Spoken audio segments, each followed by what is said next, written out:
In the early 1900s, George and Maria were abducted by aliens.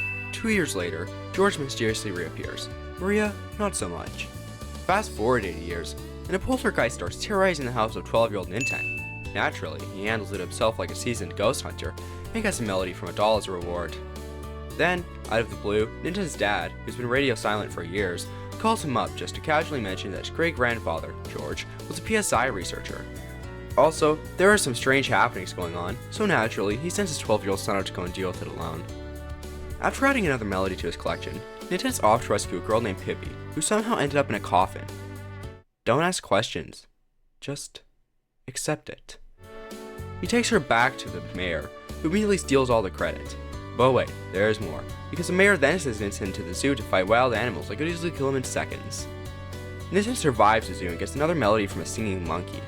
Then, he stumbles into a cave that leads him to Magic Hand, where Queen Mary asks him to go on a wild goose chase for some more melodies. After leaving Magic Hand, Ninten picks up a team: Lloyd, a kid who hides in a trash can because he's bullied for being weak, and Anna, a girl who literally dreams of Ninten. The gang heads to Youngtown, where all the adults were abducted by UFOs. And, of course, the solution is to send a group of kids to fix it.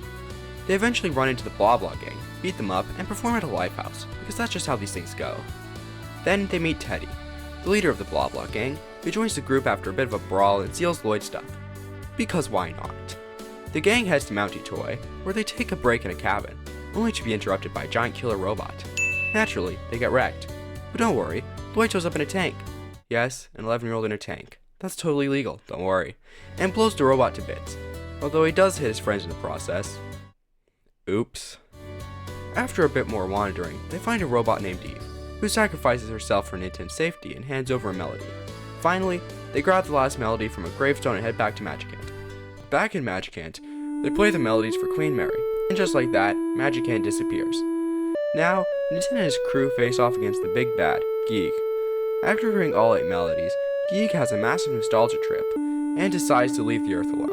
And just like that, everything is back to normal.